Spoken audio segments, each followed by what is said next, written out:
네, 안녕하세요. 한국, 일본이 나란히 25% 관세를 얻어맞게 생겼죠.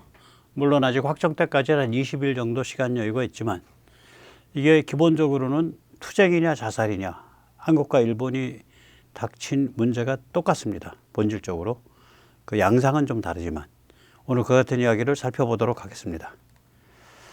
트럼프가 한국과 일본에 25% 관세 하겠다라고 이제 리짜이밍하고 일본에 아마 이시바시 게루한테 보냈겠죠. 방식이 좀 기겁을 할 일입니다. 서한을 소셜미디어에 공개를 했어요. 한국은 14개 국가 중에 하나에 올라서는 기염을 토했습니다. 예, 트럼프가 통보한 나라가 14개 국가인데 한국, 일본 빼고 나면은 다 좀 나라들이 그렇습니다. 라오스, 미얀마, 캄보디아, 타이, 방글라데시, 세르비아, 인도네시아, 보스니아 헤르체고비나, 남아공, 카자흐스탄, 말레이시아, 튀니지. 이 중에 그래도 나라꼴이 좀 돼 있는 나라가 타이, 말레이시아, 인도네시아, 카자흐스탄 정도인데 다 오락가락하는 나라들이죠. 예, 타이는 군부 쪽은 그래도 미국과의 동맹을 좀 고려를 하는 데인데 사회 전체 분위기는 완전히 친중이고요. 방글라데시도 이게 좀 중국 쪽 영향력이 굉장히 많이 들어가 있는다고. 세르비아는 뭐 거의 러시아 그 위성국가 같은 그런 분위기의 나라고. 남아공은 마탱이가 완전히 가 있고, 카자흐스탄은 왔다리 갔다리 하는 데고, 말레이시아도 왔다리 갔다리 하고, 튀니지도 좀 살벌한 나라고. 예, 거기에 한국과 일본이 들어가 있습니다. 예, 해냈습니다. 리짜이밍이. 예, 그런데 이제 한국과 일본이 그 8월 1일까지는 그래도 시한이 있는 거 아니에요. 근데 8월 1일까지 한국이 극적인 협상을 이룰 수 있을까요? 저는 힘들다고 봅니다. 이게 왜 그러냐면 무역 적자가 문제인 것처럼 돼 있지만 실제로는 대중 정책의 코페르니쿠스적인 전환이 요구되고 있다고 봅니다. 물밑에서. 혹은 그러니까 말하지 않는 말로써. 그런데 리짜이밍 더불당은 본질적인 친중 종중 운명이죠. 중국 공산당과 거의 운명 공동체인데 아닙니까? 더불당이 중국 공산당 당교와 업무 협약을 맺은 정당인데 거의 그러니까 중국에 다 내주겠다는 뜻이죠. 당교라는 게 무시무시한 조직인데 이걸 그냥 순전히 경제 문제라고만 해석을 한다면 원유 LNG를 전부 지금 우리가 대량으로 수입하는 데가 중동하고 호주인데 이거 다 끊어버리고 미국으로부터만 들여와도 그래서 미국 비율장 맞출 수 있냐? 비율장 못 맞춘다고 봅니다. 단순히 돈, 무역 적자의 문제가 아닙니다. 예를 들어서 대중정책의 코페르니쿠스적 전환이 뭐냐? 한국이 대만에 무기 수출하면 어떨까? 뒤집어지는 거죠. 세상 뒤집어지는 겁니다. 주한미군 분담금, 주둔비 분담금 대폭 인상하면 SMA라 그러죠. 주한미군 전자권에 대해서 무기한 환수 연기 원칙을 다시 한번 천명하면 주한미군 역할 작전 범위에 관해 역내의 평화와 안보를 명시하는 공동 커뮤니케를 발표하면 조약을 고치진 않더라도 이미 이런 그 글로벌 환경이 됐기 때문에 이거 역내가 같이 움직이기 때문에 우리가 역내의 평화와 안보에 주한미군이 적극 기여하고 한국은 이선에서 그걸 적극 돕는다. 이런 공동 커뮤니케를 발표한다. 그 다음에 윤석열 전 대통령에 대한 그 수사 기소 중지. 이게 왜 중요하냐면요. 윤석열 탄압은 이게 한미동맹 친서방 노선에 대한 탄압으로 받아들여집니다. 미국이나 서방의 입장에선. 또 실제로 그렇고. 윤 대통령이 뭐라고 해도 그 한미동맹과 친서방 노선을 아주 격조 높게 확립한 사람이에요. 빠꼬라이가 안 된다고요. 그거 한번 저질러진 일이기 때문에 주워 담을 수가 없어요. 그럼 윤석열이란 인물을 지금 감옥에 또 집어넣으려고 그런다. 그러면 대통령이 한미동맹과 친서방 노선 하면 친나토, 친유럽 노선 하면은 감옥에 보내는 나라 이렇게 되는 거예요. 굉장히 이거 자극적인 일입니다. 그 다음에 지방선거에서 외국인요 태반 90%가 결국은 중국 쪽인데 중국인들인데 중국 국적인데 외국인 투표권을 없애면 이런 것들이 이제 대중정책의 코페르니쿠스적 전환이거든요. 이런 거가 실제로는 해야 돼요. 그래야 이렇게, 왜 그러냐면 결국은 현대 문명은 지금 어떤 특이점을 통과했습니다. 지금 뭐 AI 혁명이다 뭐다 이게 보통 일이 아니에요. 이게 보통 역사와 선사의 구분이 뭐냐면 미디어거든요. 문자라고요. 그래서 문자 시대부터 역사 시대로 꼽는 거예요. 그런데 인간이 그러한 종류의 미디어를 인위적으로 만든 다음에 처음으로 완전히 개미소관, 개인 미디어, 개인 소통, 개인 관점, 개미소관 미디어가 완성이 된 거 아니에요. 멀티미디어로. 글로벌 차원에서. 그리고 그게 네트워크를 형성을 해서 깊이와 심도가 점점 깊어지고 있고, 그래서 그게 AI까지 도달하고, 그러면 어떤 현대 문명이 지금 특이점을 통과해서 전혀 다른 차원으로 가고 있는데, 그래서 미국이 저렇게 아주 살벌하게 날뛸 수가 있다고요. 그 특이점 통과해서 새롭게 펼쳐져 가는 문명의 주도 국가가 미국이 될 수밖에 없다. 그러니까 줄 서라 이 소리예요, 지금. 중국 잊어버리고 우리한테 줄 서라 이 소리라고. 그래서 이 코페르니쿠스적 전환, 그러니까 대중정책에 관한 코페르니쿠스적 전환이 요구되고 있는 거예요. 그냥 단순히 무역적자 문제가 아닙니다. 그러면 이런 걸 미국이 그러면 입 밖에 꺼내냐? 절대로 입 밖에 안 꺼냅니다. 왜냐? 꺼낸들 관철될 가능성이 없다라고 보고 있어요. 리짜이밍 더블당에 대해서. 거기다가 꺼내면 바로 반미 언론 플레이 할 거다. 아, 미국에서 말이에요. 한국의 특수성 전혀 고려하지 않고 우리 보고 중국에 대한 총알바지하라고 우리를 내몰고 있습니다. 결코 참을 수 없습니다. 우리가 허리띠를 졸라매고 고난의 행군을 해야 됩니다. 뭐 이러고서 선전전을 할 거라고. 테이블에 이 얘기를 꺼내는 순간 알아서 하는 수밖에 없다고. 우리는 미국이 자유공화국으로 더욱더 힘이 강해질 것이고, 현대 문명에 대한 미국의 리더십이 더욱더 강해질 것이고, 현대 문명이 특이점을 통과해서 전혀 다른 차원으로 전개되고 있는데 여기서 미국이 이끌 수밖에 없게 될 것이고, 미국 중심으로 이게 세계가 다시 재편될 수밖에 없을 것이라고 믿는다. 그렇게 보고 있다. 우리 당신들한테 확실히 배팅한다. 라고 우리 스스로 움직여야지. 이걸 미국이 협상 카드로 안 내놓는다고 절대로. 절대로 안 내놔요. 미국의 업계에 있는 선수들도 아주 간접적으로만 얘기하지 직접적으로는 얘기를 안 해요. 미국이 원하는 걸. 리짜이밍이 중국 관측과 다름없다라고 비판은 하더라도 한국이 이러이러해야 된다라고 그건 요구를 안 한다고. 이 정도까지는. 이 정도로 일을 저질러야 돼요, 이게. 지금 상태가. 리짜이밍 하겠어요? 더블당이 하겠어요? 천만에 안 해요. 상황이 뭔지도 모르고 반미를 제대로 하지도 못하고 반중을 하지도 못하고 뭐 어정쩡하게 하면서 그냥 나라를 망하는 길로 그냥 끌고 들어가는 그런 소식이 나올 겁니다. 여기서 잠시 세대탈출 자유구독료 부탁 말씀 올리겠습니다. 아시다시피 세대탈출은 광고가 잘 붙지 않습니다. 붙더라도 천천히 붙는 경향이 있습니다. 도와주시면 보다 좋은 컨텐츠로 찾아뵙는데 커다란 힘이 되겠습니다. 감사합니다. 한국은 자 그래서 25%다. 그럼 일본은 왜 25%냐? 제가 그런 말씀 드렸죠.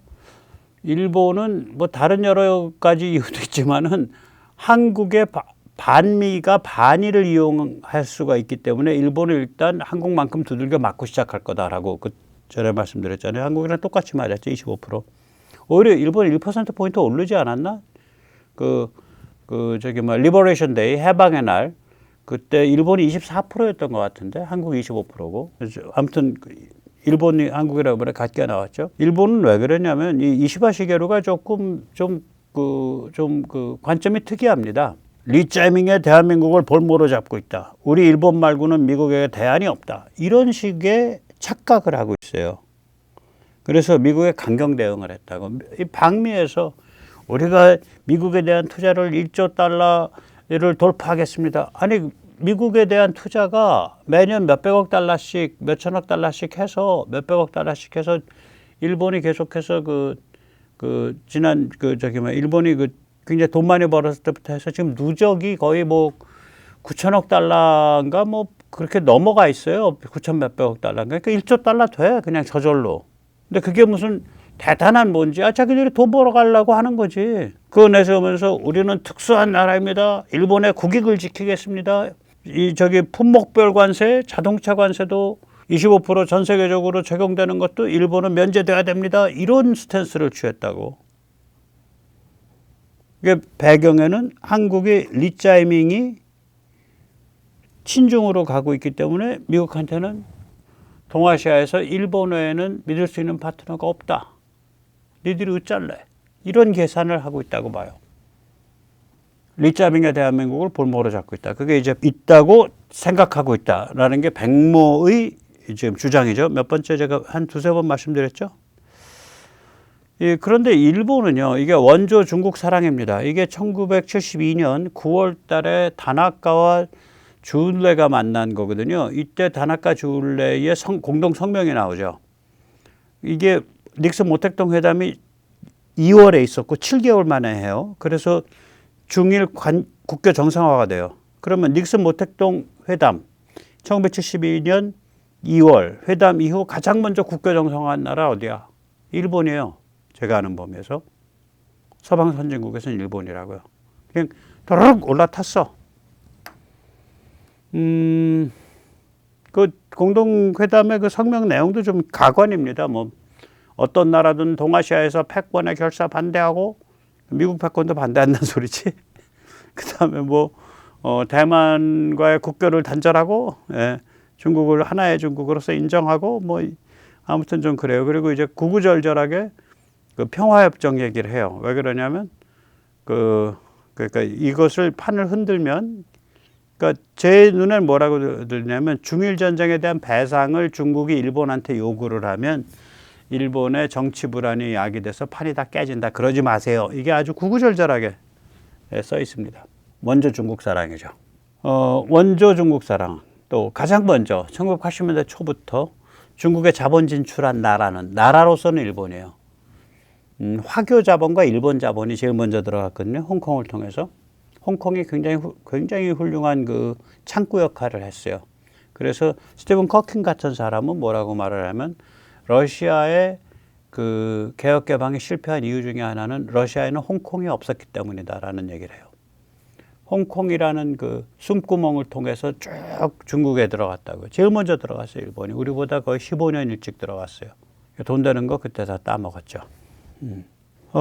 그랬기 때문에 이게 그 한국 제도권의 친중군성 안미경중이라는 게 이게 일본 따라하기예요. 조선일보가 이게 일본 따라하기인데 이걸 누가 또 일본 따라하기를 했냐면 좌빨들이 정신적 스승으로 모시고 있는 리영이가 바로 이 일본 따라하기를 한 거예요. 새는 좌우에 두 날개로 난다. 리영이 계속 군사지정학적 관점 그거 아니야. 소련 망하기 전에는 한국은 소련과 미국 양쪽 날개로 날아야 된다. 소련 망한 다음에 한국은 중국과 미국 양쪽 날개로 날아야 된다. 국내 정치에 대해서도 뭐 좌우 두 날개지만 그 글로벌 군사지정학에서 이게 리영의 군사지정학이거든요. 저희들이 굉장히 세련됐다고. 그 얘기를 저희들은 벌써 몇 년 전부터 한 거예요. 그러니까 3, 40년 전부터 한 거예요. 이게 그 리영이 책이라는 게 여기저기 기고한 거를 묶는 방식인데 1992년부터 기고한 거를 묶었거든요. 이 주제로. 그거랑 조선일보가 말하는 안미경중이랑 다른 게 뭐가 있어요? 똑같은 얘기 아니야. 그리고 요번에 이제 그 6.3 대선 때 전문가들과 식자층, 돈 다루는 사람들의 한 7, 80%는 어떤 관점을 갖고 있었냐면요. 이재명이 되면 미국과 중국 사이에 균형을 잘 잡고 신냉전의 총알바지가 되는 신세를 피할 수 있다. 이런 식의 사고방식을 갖고 있었어요. 여의도나 이런 데서 돈 다루는 사람들, 또 전문직 사람들이. 그게 현실입니다. 끔찍한 현실이에요. 그래서 이걸 보다 보면 리영이가 말한 새 두 날개로, 그것도 리영이는 또 미국 민주당의 그 얘기를 표절을 하는 거고, 미국 민주당은 그 얘기를 왜 했냐면요. 20세기 중엽에 그 구호를 많이 썼는데 민주당이 원래는 남부의 수구 꼴통 지역 기반이잖아요. 그런데 이게 1910년, 그러니까 1912년 선거, 우드로 윌슨 승리 선거, 그 무렵부터 완전히 스위치가 일어나요. 그래가지고 민주당이 이제 북부의 대도시의 그 유대인, 스코틀랜드인, 이탈리아인, 뭐 그 소수민족 이렇게 해갖고 흑인 이렇게 해갖고 라틴 이렇게 해서 민주당이 그걸 기반으로 삼죠. 대도시에서.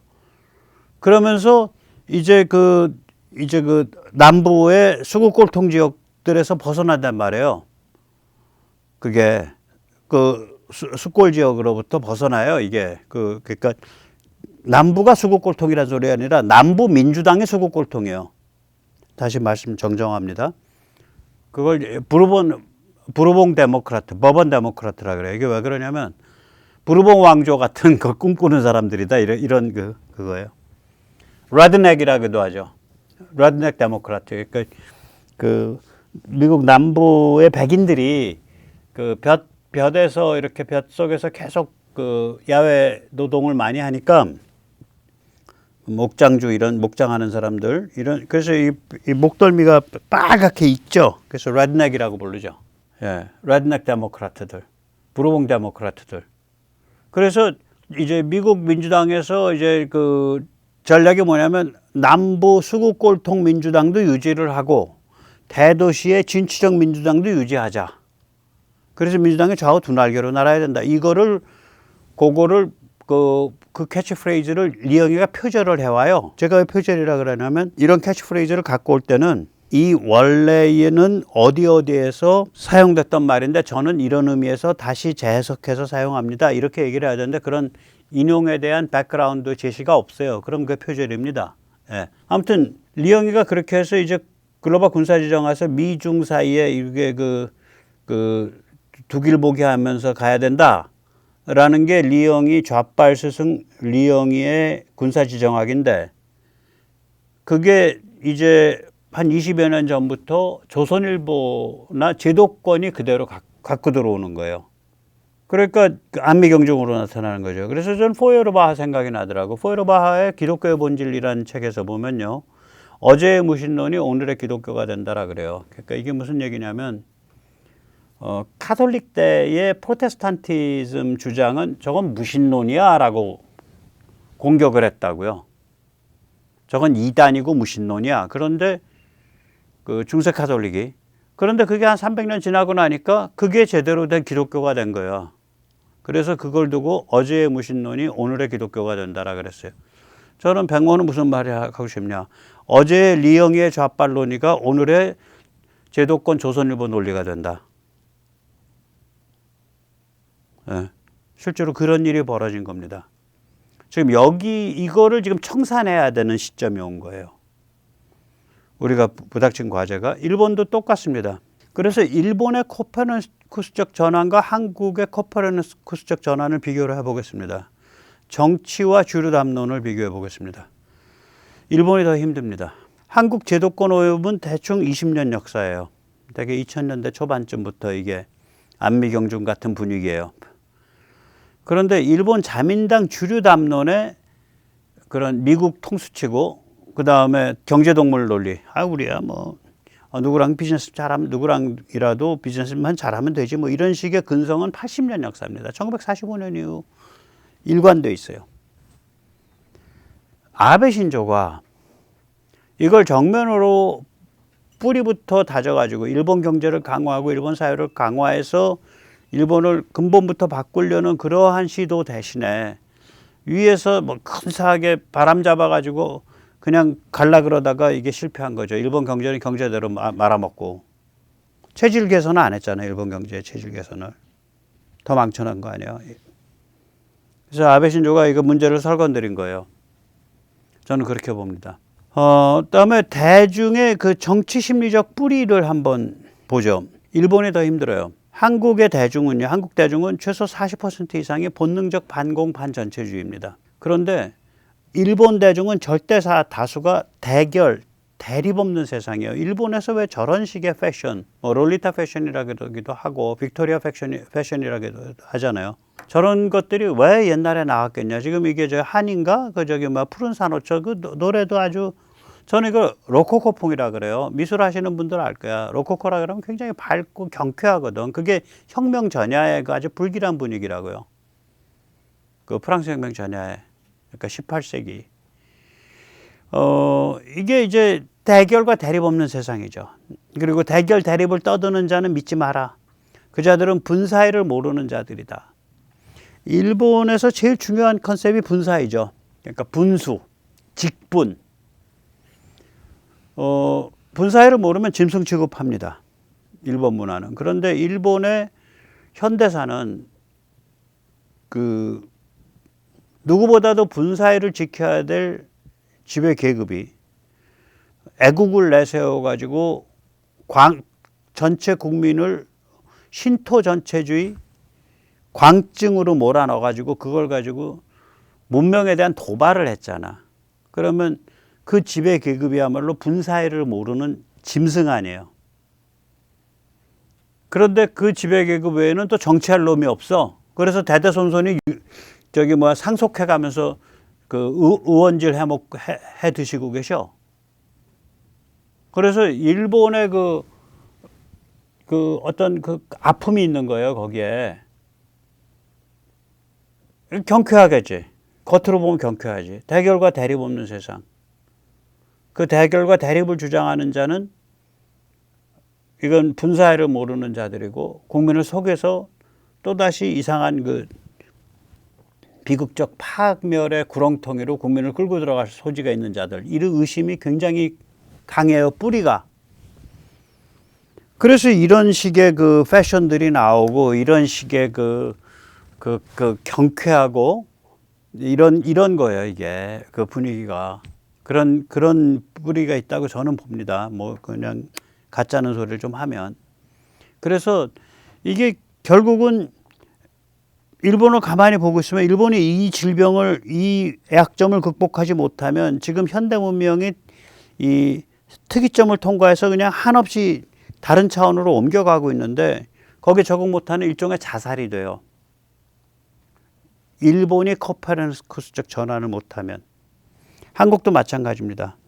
한국이 지금 한국 일부에 지금 일본 따라하기가 이게 종중 좌빨에서부터 조선일보 제도권까지 이게 배어져 있잖아. 아니 우리가 뭐하러 신냉전 최일선에서 그냥 미중 대립 최일선 그거 그냥 다 그거 잘못 쓰면 큰일 나. 뭐 이런 식의 분위기가 서 있는 거예요. 아 리짜이밍 되면은 그거 저기 뭐야 그 미중 사이에 그 잘 그 처신해서 나라 괜찮게 이끌 거야. 아이 윤석열은 너무 좀 그 미국 친서방이 일변도에서 폼이야 멋있게 잡았지만 그러다가 그 당하지. 뭐 이런 분위기가 있어요. 이게 여기가 그 여기 제도권 최상류층에 돈 다루는 최상류층에 이런 분위기가 있다고 이게.